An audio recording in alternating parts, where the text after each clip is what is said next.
Bharat Sindhu ಒಪ್ಪಂದವನ್ನೇನೋ Indus ರಿವರ್ದು ಒಪ್ಪಂದವನ್ನೇನೋ ಮಾಡ್ತು. But ಇಷ್ಟು ಬೇಗ ನೀರು ಬ್ಲಾಕೇಡ್ ಸಾಧ್ಯನಾ ಅನ್ನೋ ಒಂದು ಅನುಮಾನದೊಂದಿಗೆ ಹೇಳ್ತೀನಿ. ಸ್ಯಾಟಲೈಟ್ ಪಿಕ್ಚರ್ ಅಂತ 2 ಪಿಕ್ಚರ್ ಓಡಾಡ್ತಿದೆ ಬೆಳಗ್ಗೆಯಿಂದ. ಇದು ಬೇಸಿಕಲಿ ಇದು ಅಂದರೆ ಆ ಇಡೀ ರಿವರ್ ಸಿಸ್ಟಮ್ಸಲ್ಲಿ ಚೀನಾಬ್ ರಿವರ್ದು ಒಂದು ಜಾಗದ್ದು ಫೋಟೋ ಇದು. ಸಿಯಾಲ್ಕೋಟ್ ಹತ್ರ ಅಂತ ಎಲ್ಲ ಹೇಳ್ತಿದ್ದಾರೆ ಇದನ್ನು. ಇದು ಓಡಾಡ್ತಿದೆ. How far this is true or false ನನಗೆ ಗೊತ್ತಾಗ್ತಿಲ್ಲ. ಯಾಕಂದರೆ ಹಾರ್ಡ್ಲಿ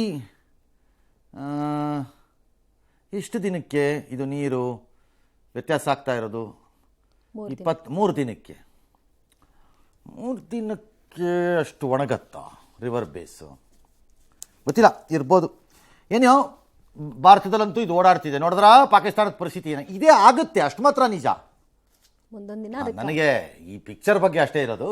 ಆಗತ್ತೆ, ಹಾಗೇ ಆಗತ್ತೆ. It can't be done in Jhelum.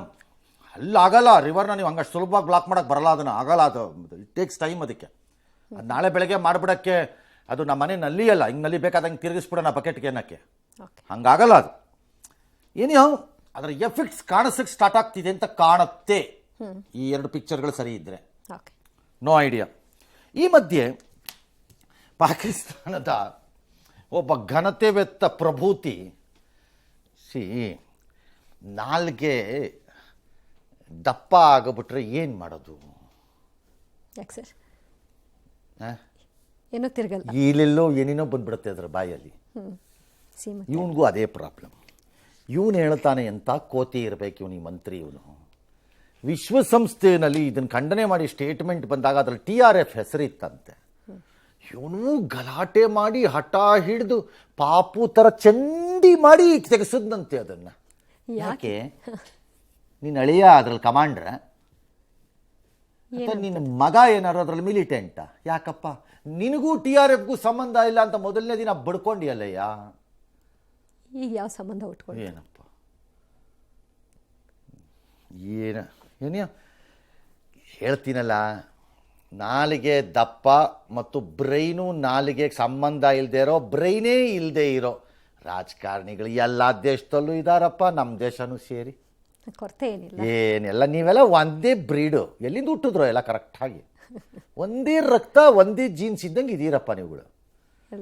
S. ಇನ್ನು ಪಹಲ್ಗಾಮ್ ನರಮೇಧದಲ್ಲಿ ಪಾಕಿಸ್ತಾನ ಮೂಲದ ಉಗ್ರ ಫಾರೂಕ್ ಅಹ್ಮದ್ ಕೈವಾಡ ಇರೋದು NIA ತನಿಖೆಯಿಂದ ಬಯಲಾಗಿದೆ. ಈತ ಲಷ್ಕರ್ ಎ ತೊಯ್ಬಾದ ಉನ್ನತ ಕಮಾಂಡರ್ ಅಂತೆ. ಪಹಲ್ಗಾಮ್ ದಾಳಿಕೋರರಿಗೆ ಸಹಾಯ ಮಾಡಿದವರಲ್ಲಿ ಪ್ರಮುಖ ಪಾತ್ರವನ್ನೇ ಈತ ವಹಿಸಿದ್ದಾನೆ. ಈತ ಸದ್ಯ ಈತನ ಕುಪ್ವಾರ ಮನೆಯನ್ನ ಧ್ವಂಸ ಮಾಡಲಾಗಿದೆ. ಇನ್ನು ಭಾರತದ ಮೋಸ್ಟ್ ವಾಂಟೆಡ್ ಉಗ್ರ ಫಿದ್ ಸೈಯದ್ ಪಾಕಿಸ್ತಾನದ ಭದ್ರತೆಯೊಂದಿಗೆ ಇದ್ದಾನೆ ಅನ್ನೋದು ಸ್ಯಾಟಲೈಟ್ ಇಮೇಜ್ ವಿಡಿಯೋ ಮೂಲಕವಾಗಿ ಗೊತ್ತಾಗಿದೆ. ಐಷಾರಾಮಿ ಜೀವನವನ್ನ ನಡೆಸ್ತಾ ಇದ್ದಾರೆ. ಇದು ಎಲ್ಲರಿಗೂ ಗೊತ್ತು. ಅವ್ರು ಪೋಷಿಸ್ತಾರೆ ಅಂತ. ಇವನು ಇನ್ನೊಂದು 2-3 ಜನ ದಾವೂದ್ ಇಬ್ರಾಹಿಮು ಇವರೆಲ್ಲ ಹಂಗಿದ್ದಾರೆ ಅಂತ ರಕ್ಷಣೆ. ಇದರಿಂದ ಏನು ಪ್ರಯೋಜನ ನಮಗೆ? ಜೈಲಲ್ಲಿ ಇದ್ದಾನೆ ಅಂತ ಸುಳ್ಳು ಹೇಳ್ಕೊಳ್ತಾರಲ್ಲ ಸರ್, ಅದೇನು ಹೊಸದ? ಇಲ್ಲ, ಅದು ಹಳೇದೆ. ಏನಿಲ್ಲ. ನಮಗೆ ನಿರೀಕ್ಷೆ ಏನಿರುತ್ತೆ? ಆ ಇಸ್ರೇಲ್ನವರು ಹುಡುಕಿ ಹೊಡಿತಾರಲ್ಲ, ಅದು ಎಲ್ಲೋ ಕೂತಿರ್ತಾರೆ ಅದ್ರದ್ದು ಹೆಡ್ಗಳು. ಇದ್ರದ್ದು ಹೆಜ್ಬುಲ್ಲಾದುವೆ ಮತ್ತು ಹಮಾಸ್ ಲೀಡರ್ಗಳು ನೋಡ್ಕೊಂಡು ಬಾರ್ಸಾಗಿ ಬಿಸಾಕ್ತಾರಪ್ಪ. ಮಿಸೈಲ್ ಹಾಕ್ಬಿಟ್ಟು ಕರೆಕ್ಟಾಗಿ ಮಿಸೈಲ್ ಹಾಕ್ಬಿಟ್ಟು ಅವ್ನು ಎತ್ತ ಬಿಡ್ತಾರಪ್ಪ. ಇಂಡಿಯಾನವ್ರು ಏನು ಬಿಡ್ತಾ ಇರ್ತೀರಿ ರೈಲು, ಅದಿದೆ ನಮ್ಗೆ ಹಿಂಗೆ ಮಾಡ್ಬಿಡ್ತೀವಿ ಹಂಗೆ ಮಾಡ್ಬಿಡ್ತೀವಿ ಅಂತೀರಿ. ನೀವು ಒಂದು ಹಾಕ್ರಿ ಎತ್ತ ಕಡೆಗೆ, ಯಾವನ್ನಾದ್ರೂ ಅದೇ ಮನೆಗೂ ಒಂದು ಮಿಸೈಲ್ ಹಾಕ್ಬಿಟ್ಟು ಅವ್ನು ಎತ್ತ ಬಿಡೋದಪ್ಪ. ಎಷ್ಟು ಸುಲಭ. ಅದು ಮಾಡಲ್ಲ, ಸುಮ್ಮನೆ ಪಡ ತೋರಿಸ್ತಾರೆ ನಮಗೆ ತಂದು. ಮನೆಗಳನ್ನೆಲ್ಲ ಸಮ ಮಾಡಿರ್ತಾರೆ. ನಾಳೆಯಿಂದಲ್ಲಿ ಟಿಕೆಟ್ ಇಟ್ಬಿಡಿ, ಹೋಗಿ ಬಂದ್ಬಿಡ್ತೀವಿ ನೋಡ್ಕೊಂಬರಕ್ಕೆ.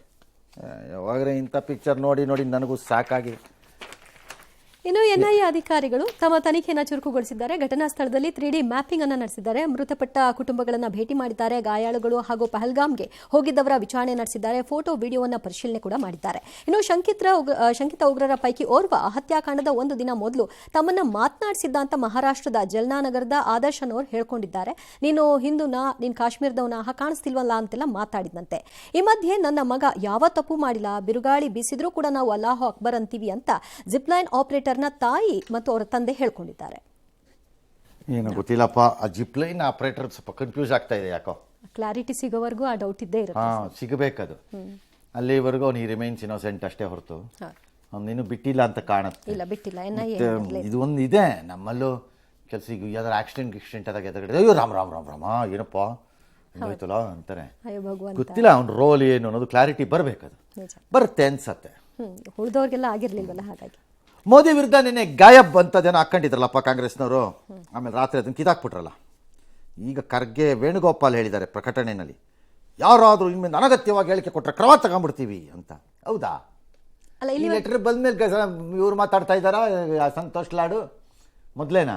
ಅಲ್ಲ, ಮೊದಲು ಮಾತಾಡಿದವ್ರ ಮೇಲೂ ಕ್ರಮ ಆಗ್ಬೇಕಲ್ವಾ ಸರ್? ಇಲ್ಲ ಅದಾಯ್ತಲ್ಲ, ಆಗಿದ್ದಾಗೋಯ್ತು. ಮನ್ನಾ ಗಾಯಬ್ದು ಅಷ್ಟೇನಿ, ಇದು ಡ್ರಾಮಾ. ಗೊತ್ತೇ ಇರಲಿಲ್ಲ, ಹಾಕಿಸ್ಬಿಡೋದು, ಬೆಳಗ್ಗೆಯಿಂದ ರಾತ್ರಿವರೆಗೂ ಅದು ಏನೇನು ಡ್ಯಾಮೇಜ್ ಮಾಡಬೇಕೋ ಮಾಡಕ್ಕೆ ಬಿಟ್ಟು ಬಿಡೋದು, ಆಮೇಲೆ ತೆಗೆದು ಬಿಡೋದು. ನಮಗೆ ಗೊತ್ತೇ ಲೋಫರ್ ಅಂತ ಯಾವನಿಗೂ ಒಬ್ಬನಿಗೆ ಹಾಕ್ಬಿಡೋದು, ಕಚಡ ರಾಸ್ಕಲ್ ಅಂತ ಹಾಕ್ಬಿಡೋದು ಬೆಳಗ್ಗೆ ಒಬ್ಬನಿಗೆ, ರಾತ್ರಿವರೆಗೂ ಬಿಟ್ಬಿಡೋದು. ಯಾವ್ದೋ ಮೇಲೆ ರಾತ್ರಿ ಯಾವನವನು ಹಾಕ್ದವನು ಅದನ್ನೆಲ್ಲ ಸಂಸ್ಕೃತಿನ ತೆಗಿರಿ, ಕ್ರಮ ತಗೊಂಡ್ಬಿಡ್ತೀವಿ ನೋಡಿ. ಇನ್ನೊಬ್ಬ ಯಾವನಾರು ಮಾಡಿದ್ರೆ ಅವನು ಜನ ಏನೇನು ಓದ್ಕೋಬೇಕು ಎಲ್ಲ ಓದ್ಕೊಂಡಾಗಿದೆ. ಏನು ವಿಷಯ ತಲಿಸ್ಬೇಕಿತ್ತು, ಆಯ್ತು. ಬಹಳ ಸರಳ. ಚೆನ್ನಾಗಿದೆ strategy. This has no meaning. ಹಾಗಾಗಿ ನನಗಿದ್ರ ಬಗ್ಗೆ ಯಾವ ಅನುಕಂಪ ಎಲ್ಲ ಪಕ್ಷಗಳಲ್ಲೂ ಉಳ್ಕೊಂಡಿಲ್ಲ. ನೀವೆಲ್ಲ ಯು ಪೀಪಲ್ ಡಿಸರ್ವ್ ಇಟ್ ಅನ್ನಿಸ್ಬಿಟ್ಟಿದೆ ಯಾಕೋ ನನಗೆ ಇತ್ತೀಚೆಗೆ. ದಕ್ಷಿಣ ಕನ್ನಡ ಜಿಲ್ಲೆಯ ಮಂಗಳೂರು ಹತ್ರ ಕ್ರಿಕೆಟ್ ಮ್ಯಾಚ್ ನಡೀತಿತ್ತಂತೆ. ಯಾವನೊಬ್ಬ ಪಾಕಿಸ್ತಾನ್ ಜಿಂದಾಬಾದ್ ಅಂತ ಕೂಗದ್ದಂತೆ. ಗೊತ್ತಿಲ್ಲ ನಮಗೂ ಯಾರು ಕೂಗಿದ್ರೋ ಯಾರು ಬಿಟ್ರೋ ಏನೋ. ಅದನ್ನು ಗುಂಪು ಹಲ್ಲೆ ಮಾಡಿದೆ. ಅವ್ನು ಚಿಕಿತ್ಸೆ ಫಲಕಾರಿಯಾಗಿಲ್ಲ, ಸತ್ತೋಗ್ಬಿಟ್ಟಿದ್ದಾನೆ. ಅವನ ಹೆಸರಿನ ಮೊಹಮ್ಮದ್ ಅಶ್ರಫ್ ಅಂತ ಗುರುತಿಸಿದ್ದಾರೆ. ಇಲ್ಲಿವರೆಗೂ 20 ಜನದೇನೋ ಪೊಲೀಸ್ನವ್ರು ಬಂಧಿಸಿದ್ದಾರೆ, ವಿಚಾರಣೆ ಆಗ್ತಿದೆ ಡ್ಯಾಶ್ ಡ್ಯಾಶ್ ಡ್ಯಾಶ್. ಅಲ್ಲಿ ಸುನೀಲ್ ಕುಮಾರ್ ಟ್ವೀಟ್ ಮಾಡಿ ಅದೇನೋ ಕ್ರಿಕೆಟ್ ಮೈದಾನದಲ್ಲಿ ಪಾಕ್ ಜೈ ಎಂದವರು ಕೃತ್ಯ ಖಂಡಿಸಿದರೆ ಹಿಂದೂ ಯುವಕರು ಪೊಲೀಸರು ಕಿರುಕುಳ ಕೊಡ್ತಿದ್ದಾರೆ ಅಂತ ಅವರು. ಪರಮೇಶ್ವರ್ ತನಿಖೆ ನಡೀತಿದೆ ಅಂತ ಎಂದಿನಂತೆ. ಸಂತೋಷ್ ಲಾಡ್ ಮಾತ್ರ ಯಾಕೆ ಆ ಕೂಗು ಕೂಗ್ತಾ ಇದ್ದಾರೆ ಎಂಬುದಕ್ಕೆ 100 ಕಾರಣ ಇದೆ ಅಂತ ಹೇಳಿದ್ದಾರೆ. 100 ಬೇಡ, 10 ಇರಲಿ. ಇಲ್ಲ ಆ ಕಾರಣ ಹೇಳಿ ಮಿಸ್ಟರ್ ಲಾಡ್, ನಿಮಗೆ ತಾಕತ್ತಿದ್ರೆ ನೀವು ಕೂಗಿ, ಆ ಕಾರಣ ಕೊಟ್ಟು ಪಾಕಿಸ್ತಾನ್ ಜಿಂದಾಬಾದ್ ಅಂತ ಕೂಗಿ. ರೈ ಯಾವ ಮಂತ್ರಿ ರೀ ನೀವು? ಒಂದು ಇತಿಮಿತಿ ಇರಬೇಕು ಎಲ್ಲದಕ್ಕೂ.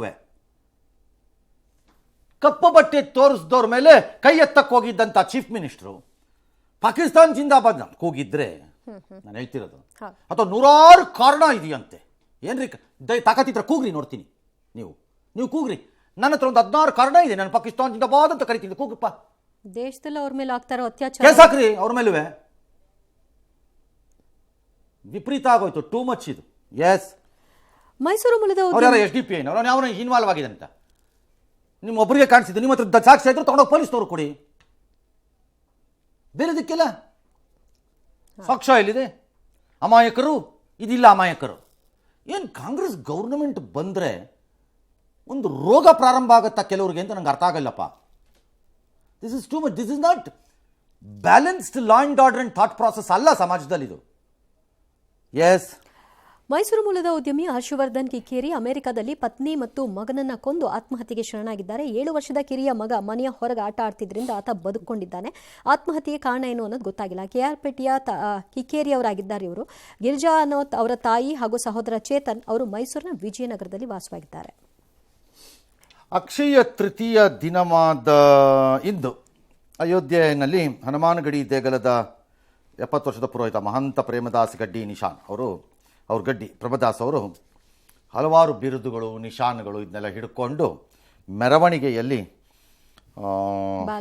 ರಾಮನ್ ದೇವಸ್ಥಾನಕ್ಕೆ ಹೋಗಿದ್ದಾರೆ.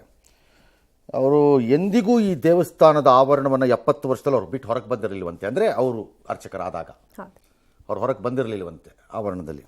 ಈಗ ಆಸೆ ಆಗಿದೆ. ಈಗ ಅದೇನೋ ಆಸೆ ಆಯಿತು ಅಂತಂದುಬಿಟ್ಟು ಅದಕ್ಕೆ ಬಾಲರಾಮನ ನೋಡಬೇಕು ಅಂತ ಅವ್ರ ಆಪ್ತರು ಸಂಬಂಧಿತವರೆಲ್ಲ ಹೇಳಿದ್ರಂತೆ. ಎಲ್ಲರೂ ಆದಮೇಲೆ ಅನುಮತಿ ಪಡೆದ ಮೇಲೆ ಆಯಿತು ಹಂಗೆ ನಾನು ಬರ್ತೀನಿ ಅಂತ ಹೇಳ್ಬಿಟ್ಟು ಹೋಗಿದ್ದಾರಂತೆ.